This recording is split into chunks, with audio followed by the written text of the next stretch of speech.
Apocalipse capítulo 7. Nós tivemos um probleminha aqui, o pastor estava me explicando, queimou as duas lâmpadas aqui, né, pastor?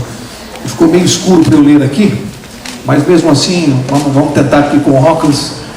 Vou precisar da luz do pastor aqui, né, pastor? Dos pastores. Mas vai dar para ler sim.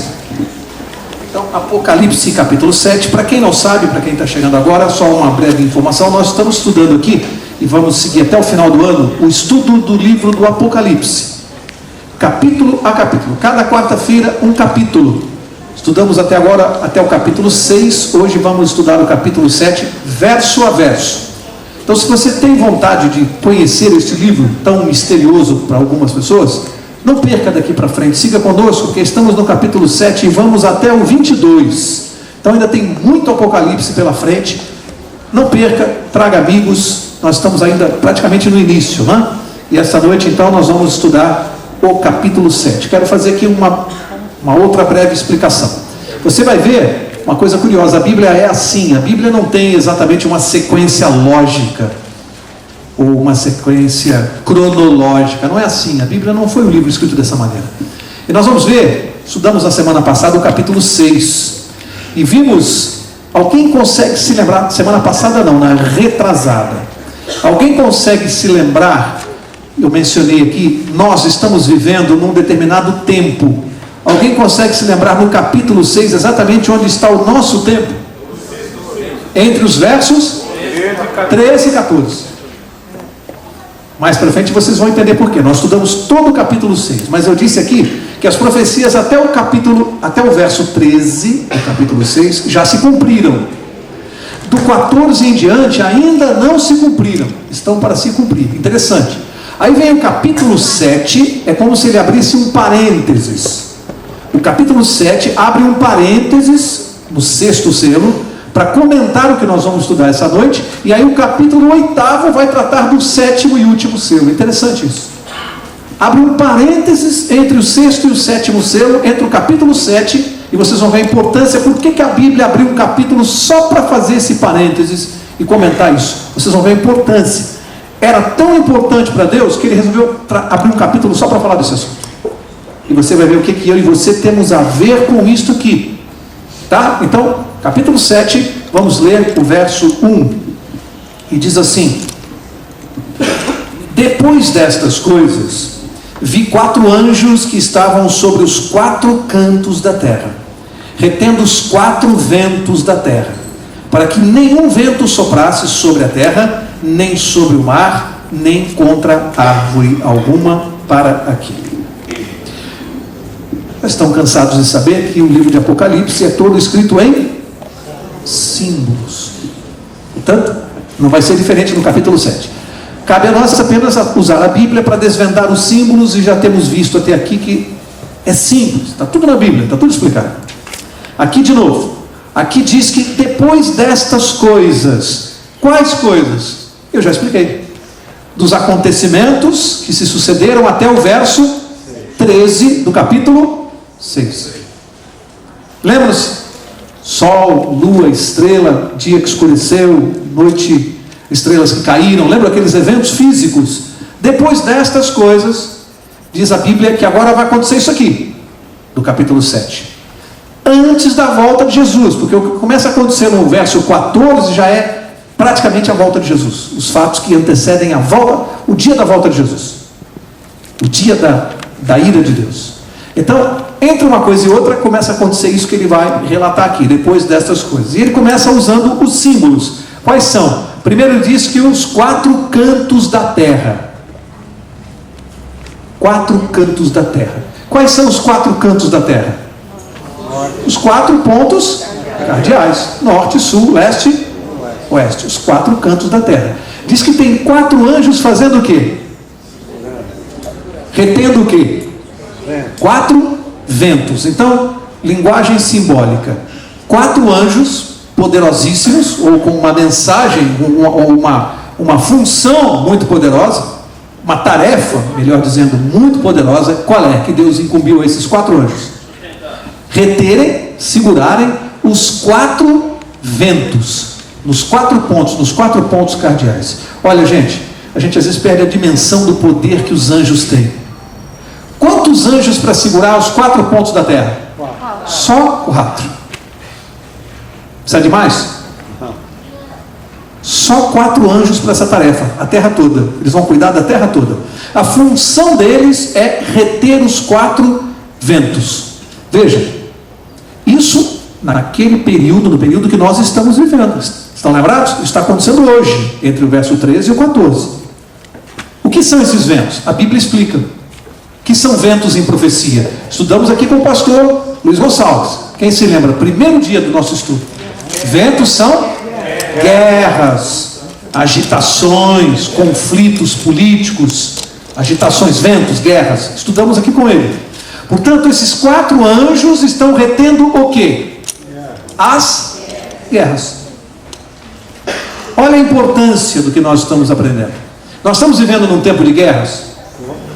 Hoje, se os Estados Unidos apertassem um botão e jogassem algumas bombas atômicas, o que aconteceria com o mundo? Acabou.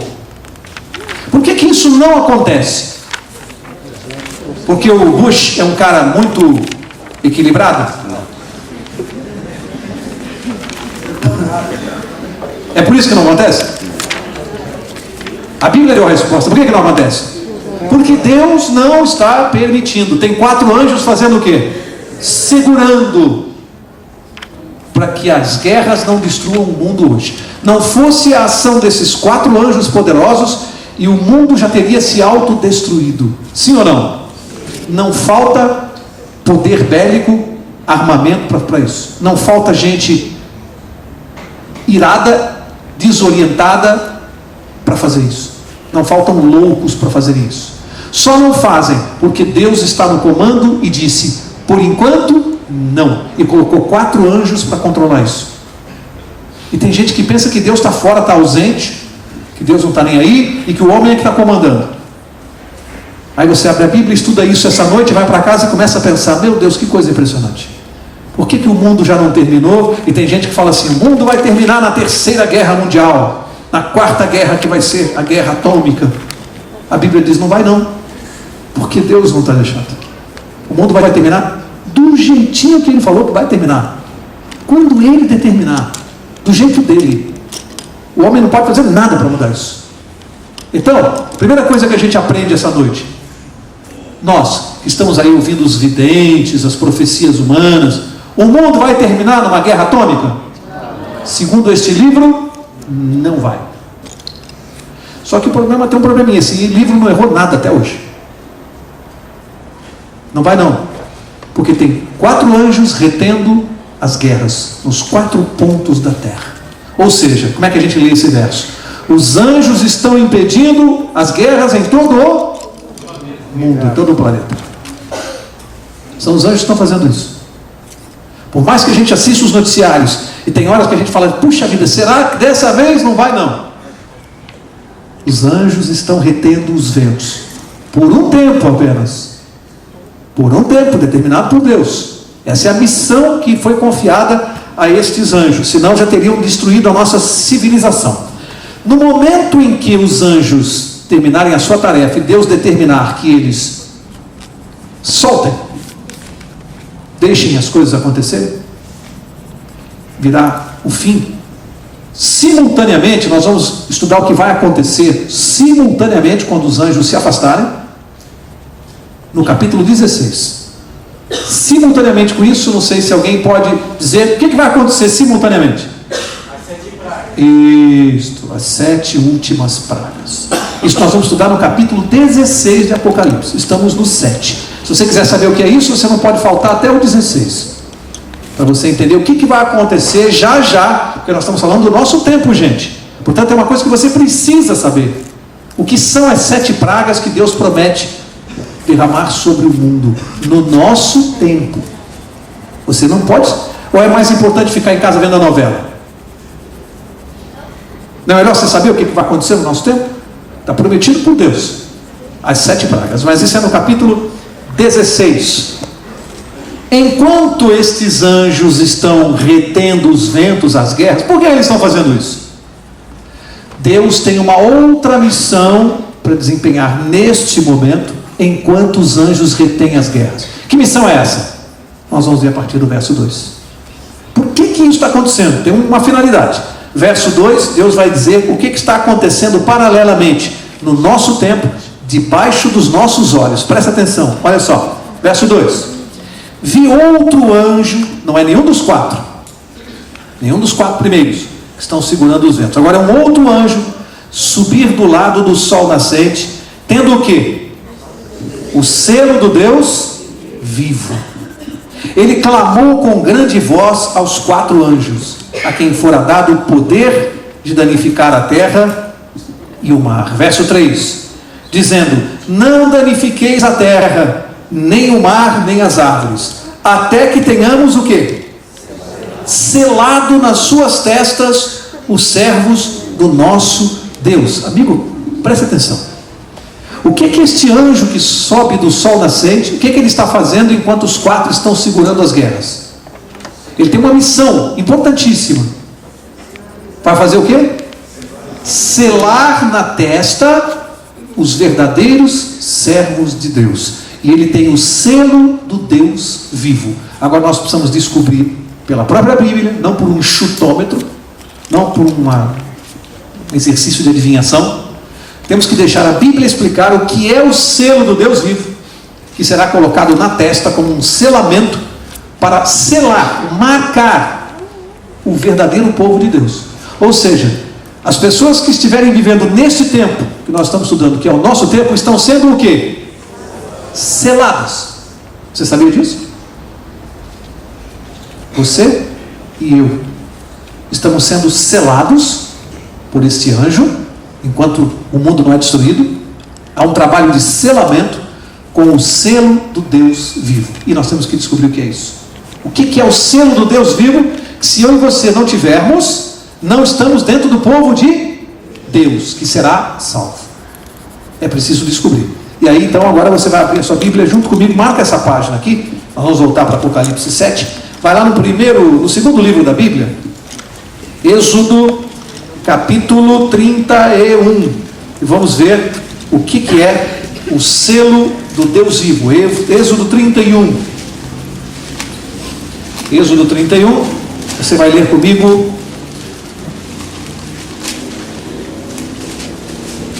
os versos 16 e 17. Êxodo 31, versos 16 e 17. Diz assim: os filhos de Israel guardarão o sábado, celebrando-o nas suas gerações por aliança perpétua. Entre mim e os filhos de Israel será o quê? Um sinal para sempre. Pois em 6 dias fez o Senhor o céu e a terra, e ao 7º dia descansou e tomou alento. O que é o sábado disso aqui? Entre Deus e o seu povo? Um sinal. Vamos ver isso melhor? Avança para o livro de Ezequiel. Ezequiel, antes de Daniel, no Velho Testamento. Bem antes de Daniel. Vamos deixar a Bíblia explicar um pouquinho melhor isso.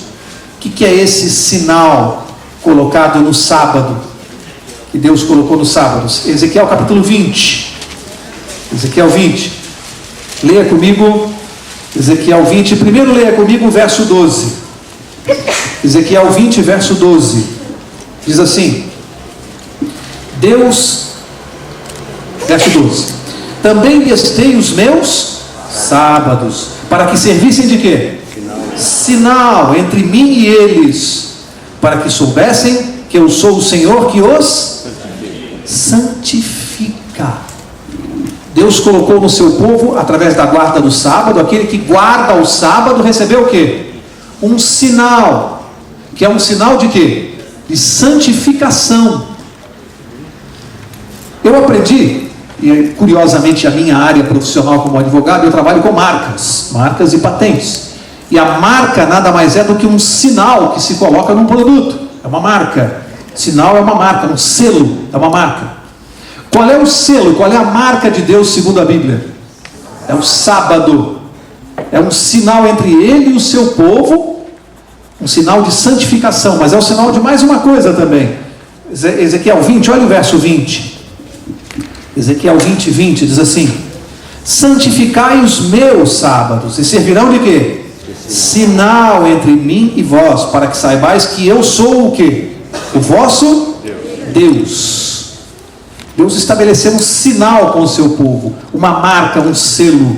Então, respondendo o livro lá de Apocalipse, qual é o selo de Deus na Bíblia? O sábado, amigos. É o sábado. Agora vamos voltar lá para o capítulo 7, e você vai ver como é que a Bíblia trata isso no Apocalipse. Ela vai explicar melhor como é que acontece esse selamento.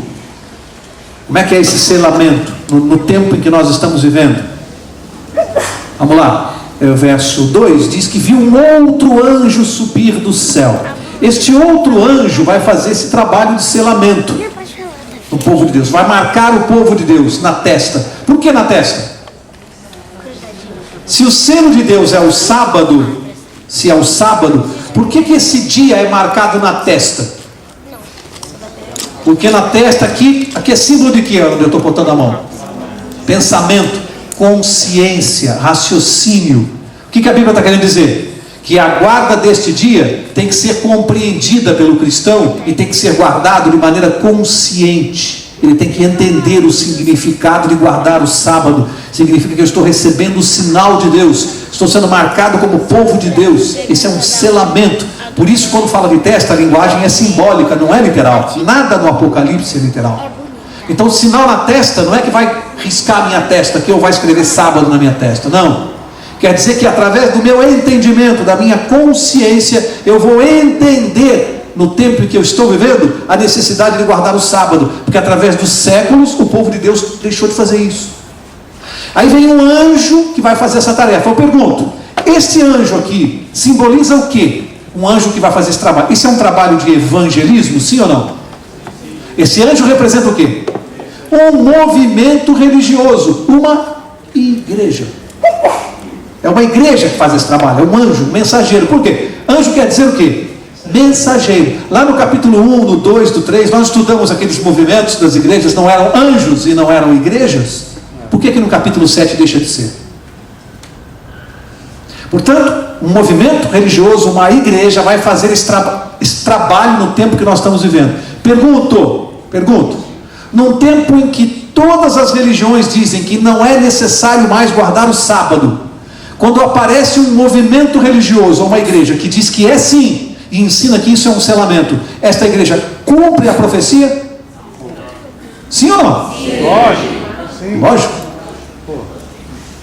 Portanto, quando todo mundo diz que não é preciso fazer isso, Deus providencia um movimento religioso para dizer, não só é preciso, como é fundamental, porque este selo do sábado é que vai marcar o povo de Deus do fim.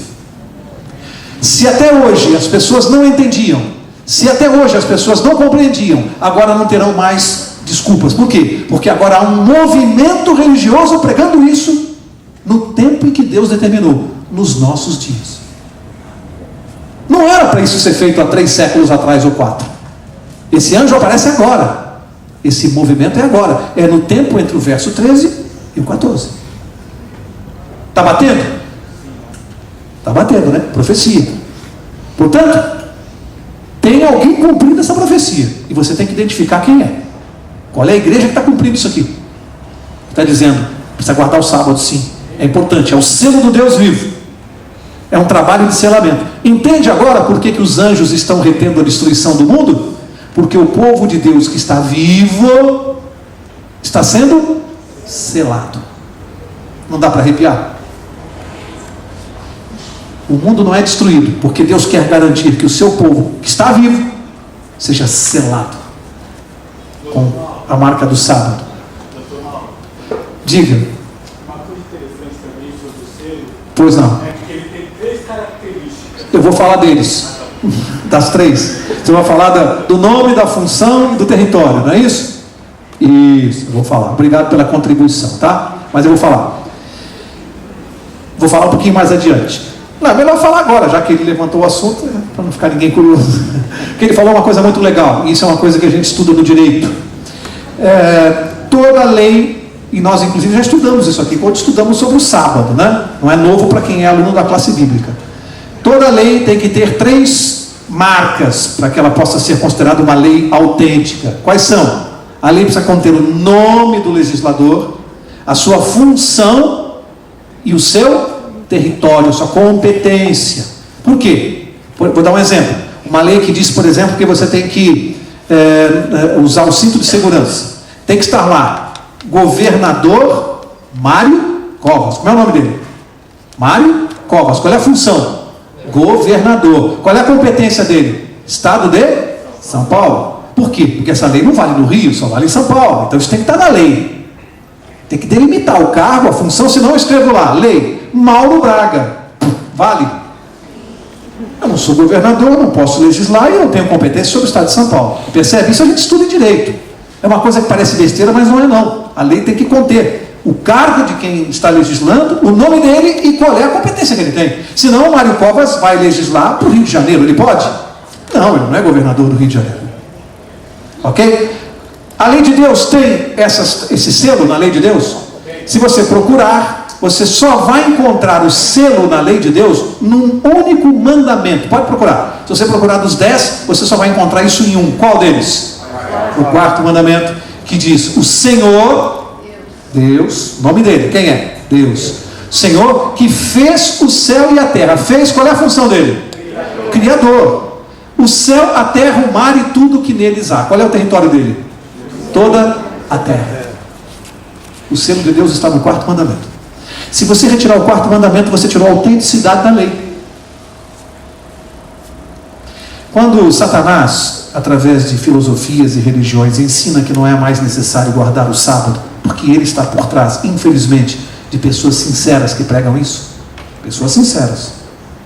Quando ele está por trás e ensina isso, ele está dizendo o seguinte, ele está fazendo simplesmente o seguinte: está retirando a autenticidade da lei de Deus. E as pessoas que não sabem entram nessa. Você perde a autenticidade da lei e a identidade do seu Deus, que não é qualquer um, porque ele é o Criador. Ok? Vamos seguir, feita essa observação. Portanto, o selo de Deus é o sábado. Há um povo fazendo isso. Aí eu pergunto: o povo, o anjo aqui, ele é apenas um instrumento. O instrumento. Mas quem é que vai fazer o trabalho de selamento? É o anjo? Não, ele é só instrumento. Essa igreja, esse movimento religioso é apenas instrumento. A Bíblia diz quem é que convence o homem do pecado, da justiça e do juízo. Quem convence? O Espírito Santo. Portanto, qual é o agente do selamento? O Espírito Santo. A igreja é apenas instrumento. O agente que vai convencer as pessoas a aceitarem o sábado é o Espírito Santo. Isso é um trabalho para Deus. O agente do selamento é o Espírito Santo, que faz esse trabalho de convencimento. Vamos avançar.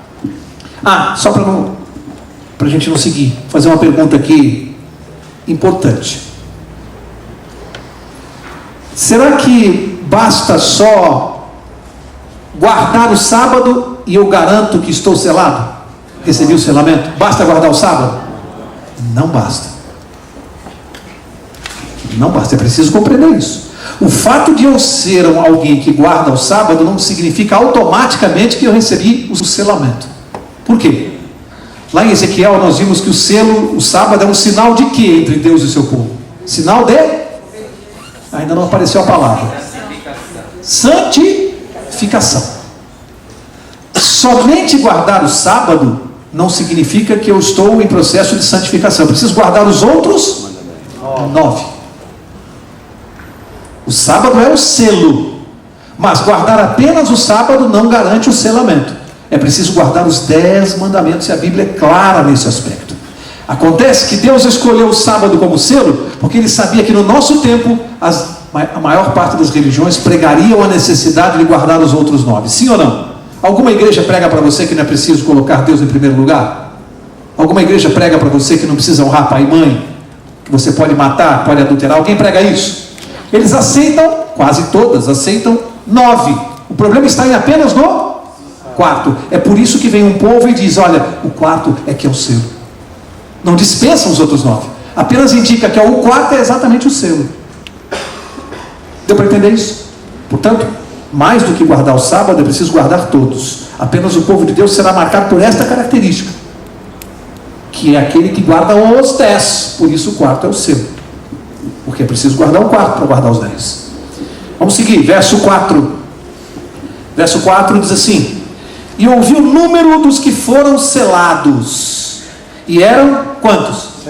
144 mil de todas as tribos dos filhos de Israel. Uma leitura rápida do 5 ao 8, bem rapidinha, diz assim: da tribo de Judá 12 mil foram selados, da tribo de Ruben 12 mil, da tribo de Gade 12 mil, da tribo de Aser 12 mil, da tribo de Naftali 12 mil, da tribo de Manassés 12 mil, da tribo de Simeão 12 mil, da tribo de Levi 12 mil, da tribo de Issacar 12 mil, da tribo de Zebulon 12 mil, da tribo de José 12 mil e da tribo de Benjamim 12 mil.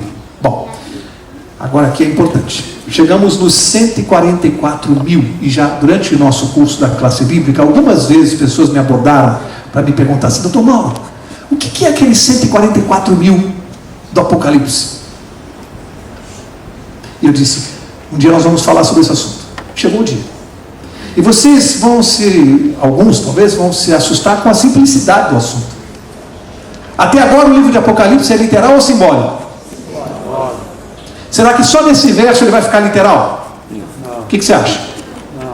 A probabilidade desse verso também ser? E qual é o símbolo? Por que 144 mil das tribos de Israel? Esses que serão selados são só da tribo de Israel? Ou também é simbólico? Para começar, quem conhece as 12 tribos de Israel sabe que tem duas que não estão aqui, não foram mencionadas. Quais são?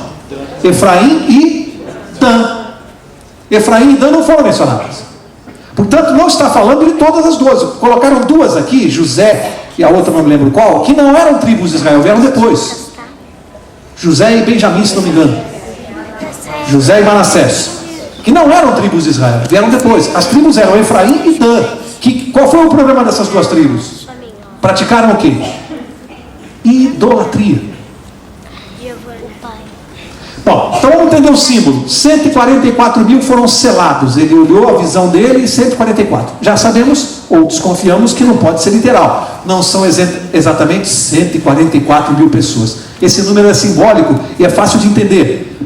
Marca essa página aqui, no capítulo 7. Avança até o capítulo 21, que vai dar luz para nós aqui. O capítulo 21 vai ajudar. Capítulo 21, que nós vamos estudar lá para frente, é aquele que descreve a Nova Jerusalém.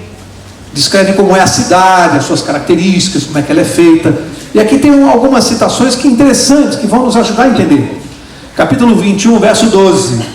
Diz assim: tinha grande e alto muro, com 12 portas, e nas portas 12 anjos, e nomes escritos sobre elas, que são os nomes do quê? Das 12 tribos dos filhos de Israel. Verso 14.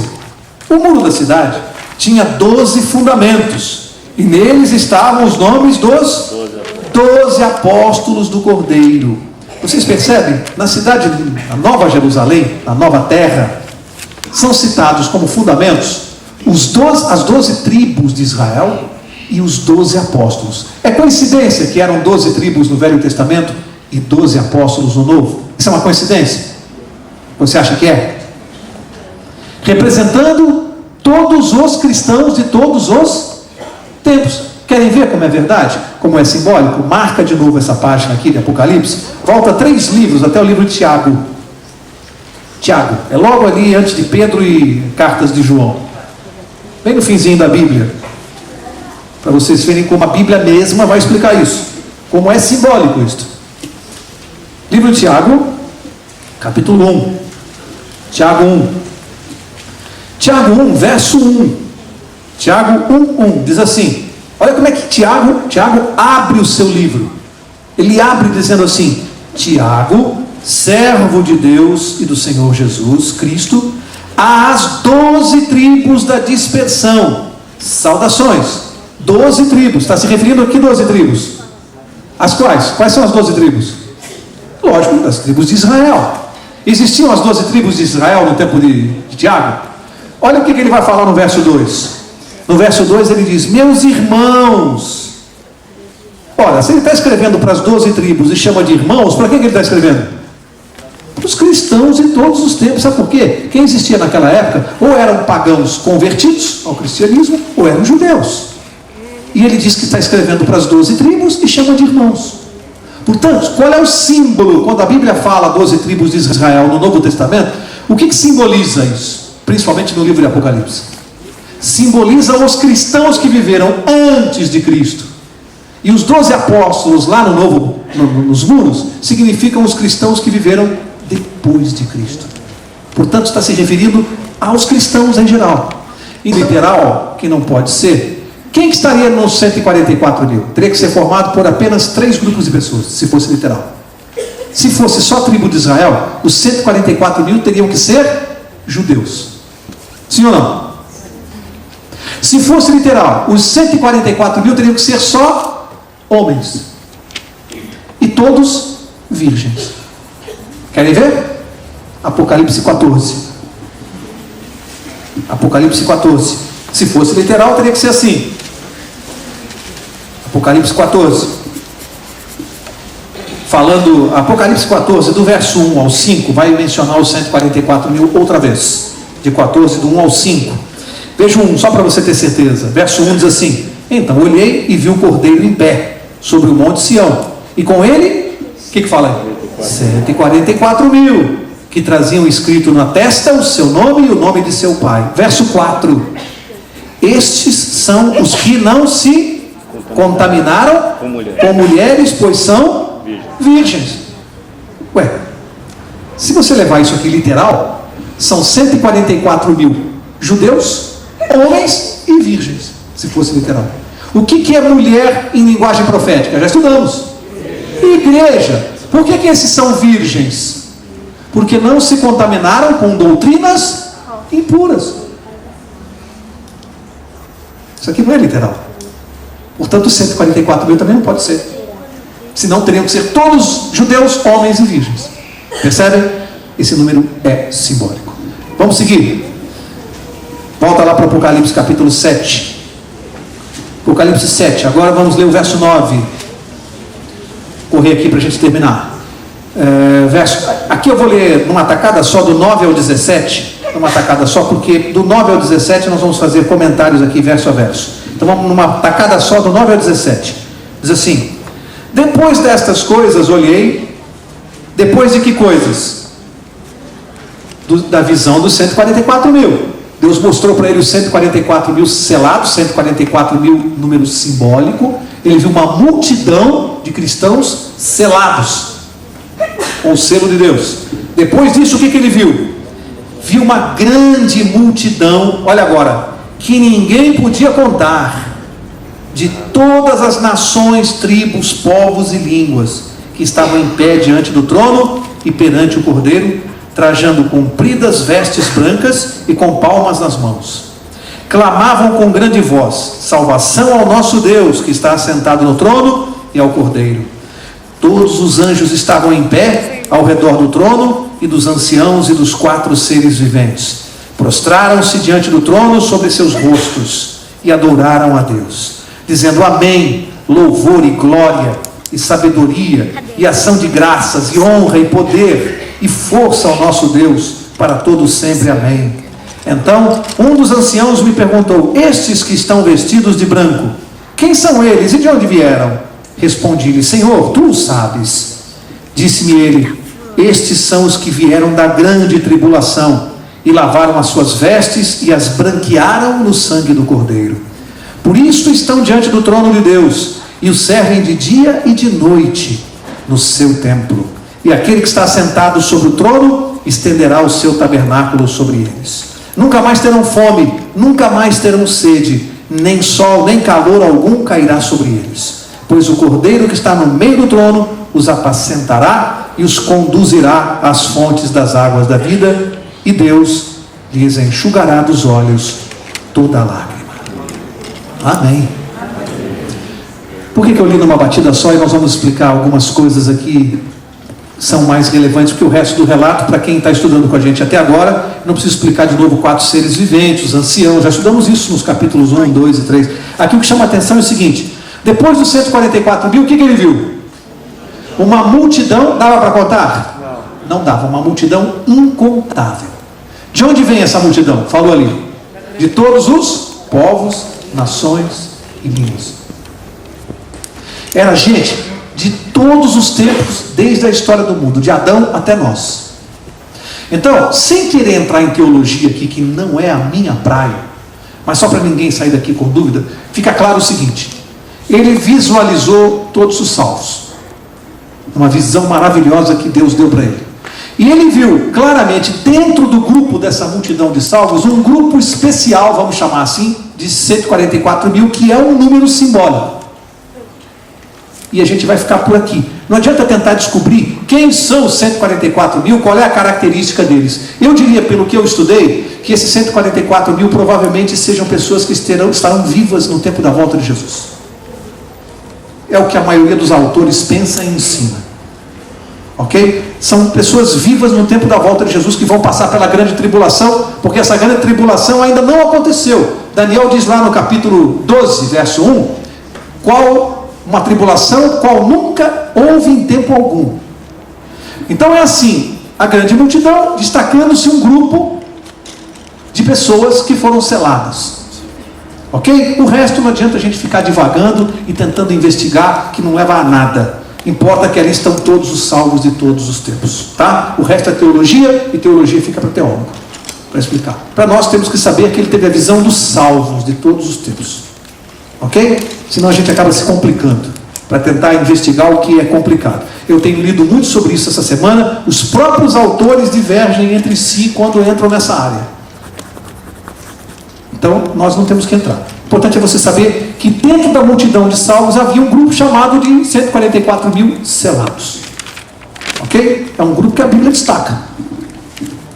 E vamos aqui, o que acontece? Como é que essa multidão estava vestida?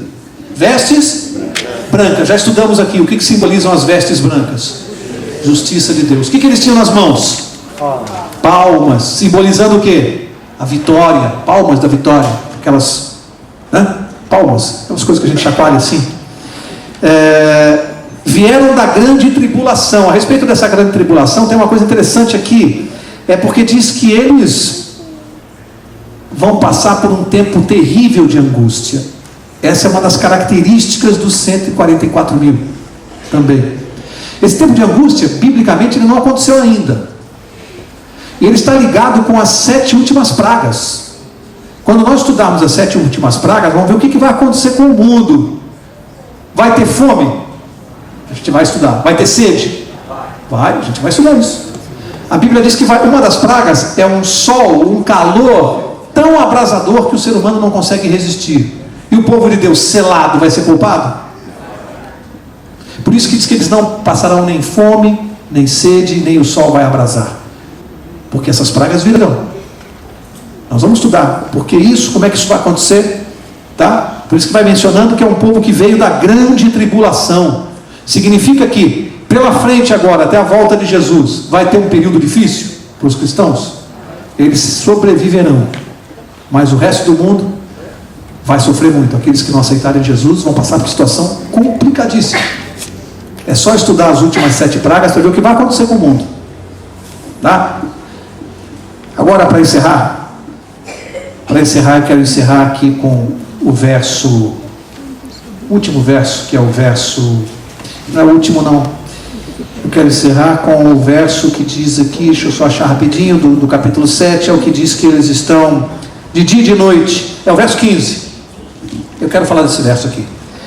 Verso 15 diz assim: por isso eles estão diante do trono de Deus e o servem de dia e de noite no seu templo.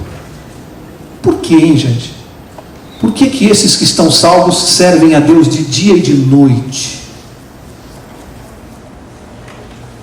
Por que você acha?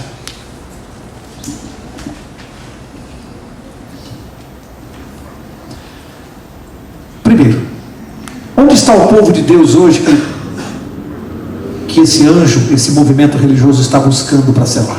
Onde está? Aí fora.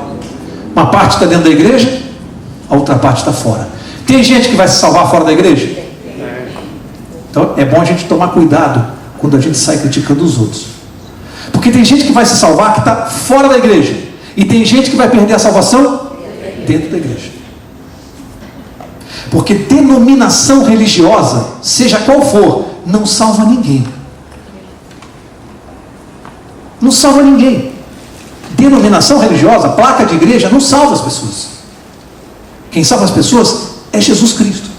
A denominação religiosa, ela pode fazer o trabalho de levar a verdade, mas se eu não praticar o que eu ensino, eu perco a minha salvação.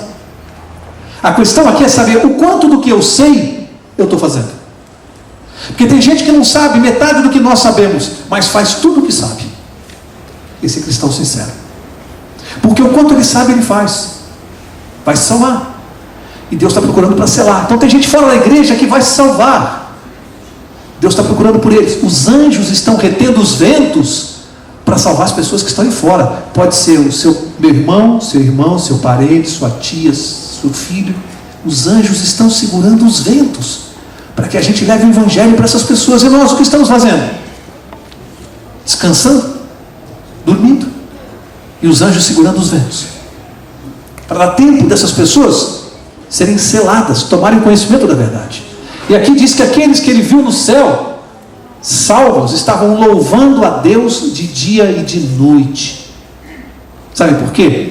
É a última frase do capítulo 7. Por uma razão simples. Verso 17, última frase. O que diz aí na sua Bíblia? A última frase do verso 17. Deus lhes enxugará dos olhos toda lágrima. Eu quero encerrar com vocês aqui. Eu quero encerrar com um breve testemunho pessoal. Eu demorei algum tempo para conseguir compreender a alegria desses que estão aqui no céu, louvando a Deus dia e noite. Não fazem outra coisa, porque Deus vai tirar dos olhos dele toda lágrima. Seu João está aqui e perdeu recentemente uma pessoa muito querida. Quem de nós aqui já não perdeu alguém muito querido? Quem de nós? Todos perdemos, e eu também já perdi. De todas as pessoas que eu perdi até hoje, a gente sente por todas. Graças a Deus, Deus me poupou de perder as pessoas mais próximas. Mas há uma pessoa que foi muito importante na minha vida. Meu avô, pai da minha mãe, Mário Amorim. Uma das pessoas com quem eu mais tive identificação na minha vida. Desde garoto, desde criança, ele sempre era muito moleque comigo, muito brincalhão. Sempre, meu avô. Me ensinava todas as molecagens, as brincadeiras. E eu, desde garoto, mesmo quando era adolescente, por mais que a gente na adolescência vire a cabeça, queira saber apenas de outras coisas, que respeito eu tinha por ele. Era companheiro para sair, para brincar, para jogar comigo. E assim a vida foi passando, a nossa amizade foi crescendo, até que ele foi envelhecendo. E quando ele já estava velhinho, por volta de 80 anos, ele adorava jogar comigo, jogar jogos de dados, de cartas, ele adorava brincar. E eu chegava do trabalho cansado e meu avô estava em casa me esperando, dizendo assim: depois que você jantar, vamos jogar? E às vezes eu estava cansado, mas tinha que jogar com ele. E eu começava a jogar. Qualquer jogo ele gostava de jogar, mas tinha um jogo chamado Ian, não sei quem conhece, é um joguinho de dados. Ele adorava jogar Ian. Às vezes dava 11 horas, 11h30, eu tinha cansado, tinha que trabalhar no dia seguinte. E eu perguntava assim: vô, tá cansado, quer dormir? E ele falava: eu não, você tá?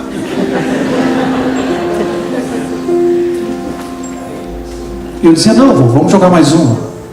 E a gente ia até 1, 2 da manhã jogando. E a doença foi pegando, ele foi ficando com arteriosclerose, até que eu comecei a ver meu avô sentado, e às vezes eu chegava e ele ficava olhando assim no vazio, e às vezes não respondia mais o que a gente falava. E eu brincava: vamos jogar, vô? Ele ficava parado. Um dia já no hospital, fui brincar com ele, ele não me respondia mais, não me reconhecia. Eu tive que sair do quarto, parei no corredor e pensei: a vida não pode ser isso. A vida não pode ser isso. Ninguém pode terminar desse jeito. Eu só entendi esse verso. Por que as pessoas louvam a Deus dia e noite? Porque João pôde ver. Deve ter visto meu avô lá. Perfeito. Normal. Por isso que a gente vai louvar a Deus dia e noite. Porque não imaginou você chegar lá, seu João? Minha égua encontrar sua esposa. Você encontrar a pessoa que você perdeu, perfeita, bonita, jovem, te abraçando. Não dá para louvar Deus dia e noite. Ele vai enxugar dos nossos olhos toda a lágrima. Portanto, não interessa saber como são os 144 mil. Eu quero ser um deles. Eu quero ter o caráter deles. Porque o que a gente vai levar para o céu é o caráter. Portanto, a nossa questão aqui essa noite não é investigar quem são, onde estão. A questão é saber o que eu preciso fazer para estar lá. Esse é o nosso problema. O que está nos afastando de estar lá? O que falta no nosso caráter para acertar com Deus? Para ficar mais parecido com Jesus. Isso faz me lembrar da história daquele rapaz que tinha um professor na faculdade muito inteligente, que respondia tudo sempre, e esse rapaz não se conformava. O professor tinha resposta para tudo, sempre se saía das pegadinhas. E ele, muito esperto, esse aluno resolveu que iria pegar o professor. Chamou os amigos e disse: hoje eu vou fazer um teste com ele que vocês vão ver, ele não vai se sair. Ele disse assim para os colegas: olha, está vendo essa borboleta na minha mão? Quando nós entrarmos na sala, vocês não vão falar nada. Eu vou estar segurando a borboleta com a mão para trás. Eu vou perguntar: professor, eu tenho uma borboleta na minha mão, ela está viva ou morta? Se ele disser que ela está morta, eu vou deixar ela viva. Se ele disser que ela está viva, eu esmago ela e mato. Ele vai errar pela primeira vez. Dito e feito, a classe ansiosa, o professor, o rapaz ficou de pé: professor, já que o senhor sempre tem saída para tudo, eu tenho hoje um teste para o senhor. Eu tenho uma borboleta aqui na minha mão. Eu quero que o senhor diga para essa classe se ela está viva ou morta. O professor disse: se ela está viva ou morta, a decisão está em suas mãos. Amigo, a decisão está nas suas mãos do que você vai fazer com o seu destino. Se você vai estar lá para ver as pessoas que você mais amou nessa vida, se abraçar com elas, passar a eternidade, ou se você vai ficar por aqui. Que Deus te abençoe nessa decisão. Que Deus te ajude, nos ajude a cada dia nos preocuparmos mais em estarmos lá do que nos mantermos aqui. Que Deus te ajude. Eu vou pedir ao pastor para orar por cada um de nós, pelas nossas vidas e pelas nossas decisões. E quarta-feira que vem, capítulo 8.